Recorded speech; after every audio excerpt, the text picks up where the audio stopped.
नमस्कार दोस्तों, मैं अशोक वर्मा। आप देख रहे हैं टीवी 20 न्यूज। बने रहिए हमारे साथ। खबर आजमगढ़ से, जहां राष्ट्र के लौह पुरुष सरदार वल्लभ भाई पटेल की जयंती के अवसर पर जनपद में भव्य जनहित विशाल जनसभा का आयोजन किया गया। इस अवसर पर बड़ी संख्या में ग्रामीणों, बुद्धिजीवियों और जनप्रतिनिधियों ने उपस्थित होकर सरदार पटेल के आदर्शों और राष्ट्र निर्माण में उनके योगदान को याद किया।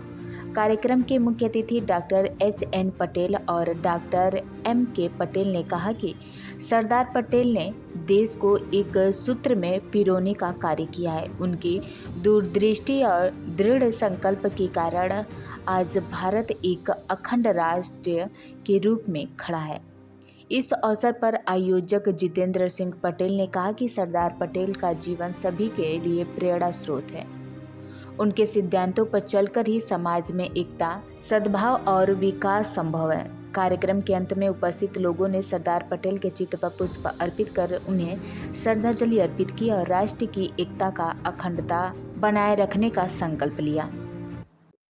सरदार पटेल जनहित सेवा समिति के द्वारा ये कार्यक्रम आयोजित था और जैसा कि उसके संयोजक ने भी बताया कि इस सेवा का मुख्य उद्देश्य क्या है।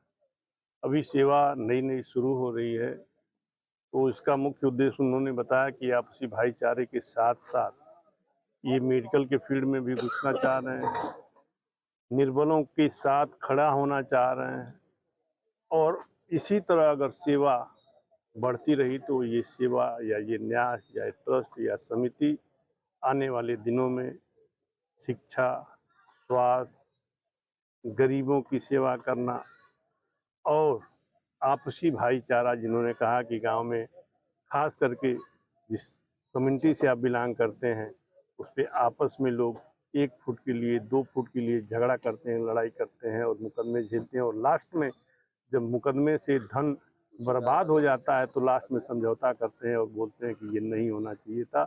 इस पे इनका मूल फोकस। तो सरदार वल्लभ भाई पटेल। अब लौह पुरुष, लौह का मतलब क्या होता है? फौलाद, लोहे जैसा फौलाद।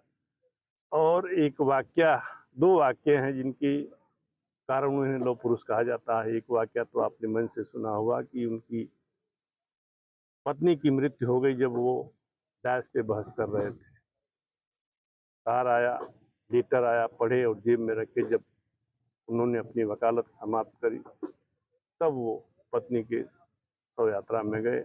और दूसरा वाक्य है कि शायद उनके किसी एक अंग में फोड़ा हो गया था, उस फोड़े से निस्तारण पाने के लिए उन्होंने लोहे को गर्म किया, उस गर्म लोहे को अपने शरीर में चुभो करके उस फोड़े का निस्तारण। सर, वो राष्ट्र एकता के वो शिल्पकार भी उनको कहा जाता है, तो क्या कहना उनके जीवन को लेकर और उनके विचारों को?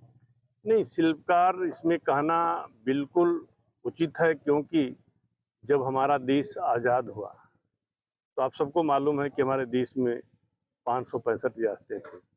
उन रियासतों पे अगर कोई भी आक्रांता आता था तो पहले उन रियासतों पे आक्रमण करता था, उनको अपने अधीन करता था। तो जब हमारा देश आज़ाद हुआ, अंग्रेज हमारा देश छोड़ कर गए, तो सरदार पटेल ने सोचा कि जब तक इनका एकीकरण नहीं करेंगे तब तक हम अखंड भारत का निर्माण नहीं कर पाएंगे। तो सबसे पहले उन्होंने 562 रियासतों को एक किया। 3 उस समय की बहुत धुरंधर रियासतें थी, हैदराबाद, जूनागढ़ और जम्मू, जिसके नेता नहीं मान रहे थे। लेकिन जब 500 बास्तें आपस में एकत्रित हो गई और जब ये गृह मंत्री बने तो अपने आपने बोला ना लौह पुरुष के, अपने फौलादी राज्य के तहत उन्होंने सेना भेज करके उन रियासतों के रियासतदारों को झोंकने के लिए मजबूर कर दिया और लास्ट में उन्होंने भी आत्मसमर्पण किया और 565 रियासतें भारतीय की। कि सरदार वल्लभ भाई पटेल और गांधी। नहीं, देखिए, गांधी जी को वो बहुत मानते थे, बहुत प्यार करते थे।